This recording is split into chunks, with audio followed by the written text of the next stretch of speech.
जय साई राम। और कैसे हैं आप सब? हंसते रहिए, मुस्कुराते रहिए, खुश रहिए।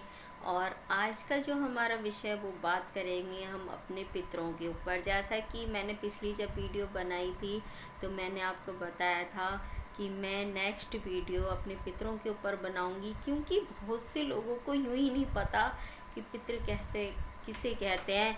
बहुत अचंभे वाली बात है ना वैसे, कि मतलब पितृ किसे कहते हैं उनको यही नहीं मालूम। तो वो फिर वो पितरों के लिए करेंगे क्या? तो कोई दिक्कत नहीं है। कहते हैं कि जब जागो जभी सवेरा है। तो अगर आज आप अभी जागे हैं ना तो आपके लिए अभी सवेरा हुआ है, टेंशन मत लीजिए। और कभी भी इंसान को ना किसी भी चीज़ में नेगेटिव सोच रखनी ही नहीं चाहिए, हमेशा पॉजिटिव सोच रखनी चाहिए और हमेशा हंसते हुए अपनी लाइफ को काट देना चाहिए, ठीक है ना? क्योंकि लाइफ ज़िंदगी जीने के लिए है, ना कि ढोने के लिए, ठीक है? तो मैं आज आपको बताऊंगी कि पितृ किन्हें कहते हैं। पितृ उन्हें कहते हैं जिनकी वजह से आज हमारा वजूद इस धरती पे। हमारे माता पिता हैं या हमारे माता पिता के जो माता पिता थे, जो अब इस धरती पे नहीं हैं, जो शरीर छोड़ चुके हैं, जो हमारे पूर्वज रहे हैं, चाहे फिर वो हमारे मम्मी पापा हैं, आज इस धरती पे नहीं हैं, वो हमारे पितरों की गिनती में आ जाते हैं। जो उनके मम्मी पापा थे या हमारे घर में जो भी बड़े बुज़ुर्ग हैं जो आज शरीर को त्याग चुके हैं, इस धरती पे हमारे साथ मौजूद नहीं हैं, वो हमारे पितरों की गिनती में गिने जाते हैं। ठीक। अब मैं पितरों के साथ आप नहीं, अब अगर मैं अभी अपने देवी देवताओं को भी लेके बैठूंगी ना तो उनकी तो और भी लंबी चौड़ी लिस्ट है। मैं देवी देवताओं पे आगे और वीडियो बनाऊंगी, क्योंकि अगर मैं आपको मिक्स कर दूंगी, क्योंकि अभी पितरों के लिए मुझे कुछ आपको बताना है और देवी देवताओं का थोड़ा सा और भी हिसाब होता है, वो हमें हमेशा करना होता है। लेकिन पितृ के लिए आपको सबसे फर्स्ट प्रायोरिटी बनती है आपके पितरों के लिए करना। देखिए, इसमें हम 3 तरह की बातें करेंगे आज, ठीक है? जब वो इस धरती पे नहीं रहते हैं, चाहे वो हमारे माता पिता हो, वो हमारे मामा भी हो सकते हैं, हमारी बुआ भी हो सकती है, पितृ कोई भी हो सकता है हमारे घर में। बड़ा बुजुर्ग किससे मतलब नहीं है, जो भी हमारे घर में एक्सपायर हो जाते हैं, शरीर छोड़ देते हैं, वो सब पितरों की गिनती में आ जाती है। बड़ा भाई भी हो सकता है, बहन भी हो सकती है, छोटा भी हो सकता है, सब पितरों में चले जाते हैं, ठीक है? मीन्स हमारे घर की जो भी मेंबर होते हैं वो, ठीक है? अब बात आती है कि मतलब वो नहीं है अब इस धरती पे, तो क्या वो हमसे अलग हो गए, चले गए? नहीं, ऐसा कभी भी नहीं होता। वो आपके पास हमेशा होते हैं, इस बात को आप मान लीजिए, ठीक है? और इसमें आप 3 तरीके से पितरों का हमारी लाइफ में बहुत ही बड़ी सहयोग होता है। जो कहते हैं ना कि अरे देखो वो तो कैसे दिन पे दिन तरक्की करता जा रहा है, आगे बढ़ता चला जा रहा है।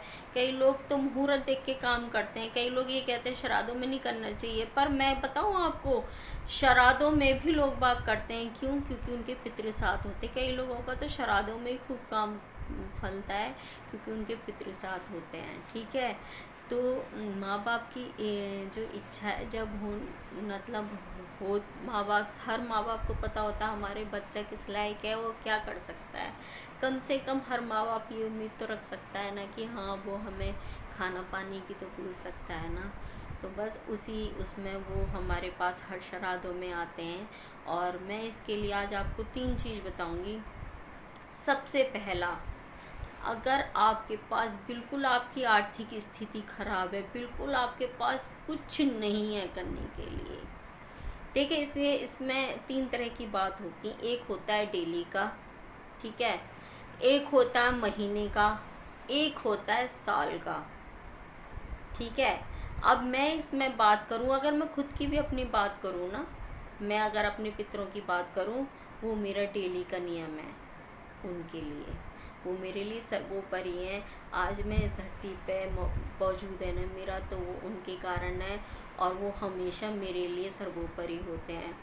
मेरे लिए उन अपने आप से पहले कुछ भी मैं करती हूँ तो हमेशा पहले वो होते हैं, बाद में मैं होती हूँ और मेरे बच्चे होते हैं, मेरा परिवार होता है। सबसे पहले मैं उनको पूछती हूँ, उनके लिए करती हूँ जो भी करना होता है, डेली करती हूँ। ठीक है। उसके बाद में आता है महीने का करना। अब महीने का करना क्या होता है और क्या करती हूँ और क्या करना चाहिए ये भी मैं आपको बताऊंगी। उसके बाद होता है महीने का करना। महीने का मीन्स मावस जिसको कहते हैं। मावस वाले दिन बहुत से लोग महीने की मावस को करते हैं। कुछ खाना निकाल देना या पंडित को खिला देना या आप लड्डू निकाल देना या उनकी पसंद का कुछ भी निकाल देना। ठीक है, उसको कहते हैं मावस। कई लोग तो जाते भी हैं, मंदिर वगैरह भी जाते हैं या कुछ और भी जो उनकी श्रद्धा हो पड़ती है वो करते हैं। दान पुण्य जो उनको करना होता है हर मावस को करते हैं, हर महीने की मावस को करते हैं। ठीक है।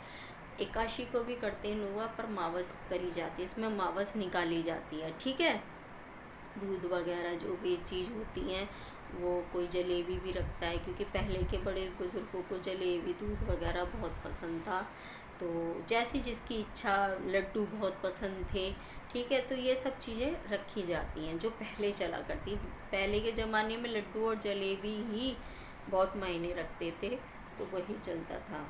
बहुत लोग जैसी आपकी श्रद्धा हो वैसे आप निकाल सकते, कोई ज़ोर ज़बरदस्ती नहीं है। अब बात आती है कि कई लोग हर महीने नहीं कर पाते हैं, भूलने की बीमारी होती है, नहीं कर पाते हैं या उनको नहीं पता, तो वो साल की जो मावस होती है। ठीक है।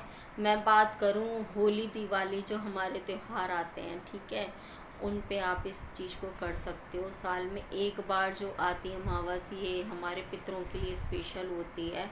ठीक है। और उसको आप कर सकते हो, वो पितृ अमावस्या होती है और उस दिन आप ये काम कर सकते हो जो साल में एक बार आती है। सोमवती मावस भी आती है। ठीक है। आप उसको भी कर सकते हो, नहीं तो आप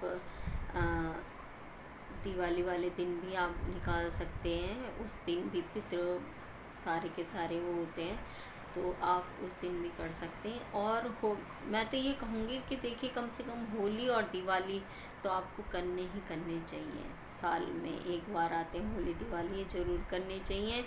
ठीक है। और त्यौहार अपने हमेशा पितरों देवी देवताओं के साथ ज़रूर मनाना चाहिए। ठीक है।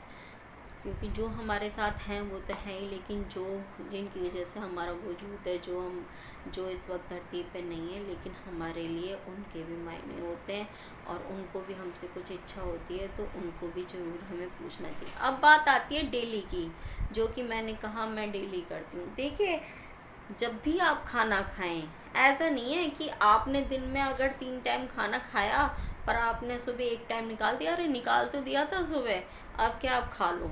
नहीं, ऐसा नहीं होता। आप दिन में जो भी चीज़ खा रहे हैं, अगर आप दिन में आप 4 टाइम के आदी है ना चाय पीने के, तो आप 4 टाइम पहले चाय की छींटें ऐसे करके लगा दें। ठीक है। चाय मतलब पहले चढ़ा दें। पानी पी रहे हैं, पहले चढ़ा दें। खाना खा रहे हैं, 4 बार खा रहे हैं, 2 बार खा रहे हैं, 1 बार खा रहे हैं, मैटर आपका है कि आप कितनी बार खाना खाते हैं, चढ़ा दें। कोई फल फ्रूट खा रहे हैं, दूध पी रहे हैं, चढ़ा दें। ठीक है। हमेशा हाथ जोड़ के जब भी हम कुछ खाते पीते हैं, जितनी बार खाते पीते हैं, हमेशा उनके नाम का पहले आप चढ़ाएं और हमेशा चढ़ाना चाहिए। क्योंकि मेरा मानना है कि जिनके पितृ रूठ जाते हैं ना, जिनके पितृ रूठ जाते हैं, उनका कभी उद्धार हो ही नहीं सकता। आप दुनिया की लाख लाख दौलत लगा लेना, लाख आप कहीं पे भी चले जाना, कुछ भी कर लेना, लेकिन जिनके ऊपर से अपने पितरों का हाथ उठ जाए या फिर देवी देवताओं का हाथ उठ जाए, उनका कुछ नहीं हो सकता। तो अपने पितरों को नाराज़ ना करें, देवी देवताओं को नाराज़ ना करें। वीडियो लंबी हो जाएगी, मैं नेक्स्ट वीडियो में अब देवी देवताओं के ऊपर बताऊंगी, क्योंकि उनको तो और भी ज़्यादा करना होता है। हमारे पितर तो हमारे माँ बाप होते हैं, हमारे परिवार के होते हैं, वो तो आसानी से कुछ भी आप कर दोगे ना, टुकड़ा निकाल के रख दोगे, मान जाएंगे। उनको पता है कि हमारे बच्चे ने हमें याद तो किया, उसको इतना तो पता है कि वो 10 बार कोई चीज़ खा रहा है ना, तो वो हमारे लिए भी रख रहा है, इतना ही बहुत है। पितर आपके आसानी से मान जाते हैं, लेकिन देवी देवताओं का कुछ हिसाब होता है, वो बताऊंगी मैं नेक्स्ट वीडियो में। जब तक हंसते रहिए, मुस्कुराते रहिए और लाइफ को एंजॉय करते रहिए, खूब मस्त रहिए और दूसरों को भी मस्त रखिए। जय साई राम।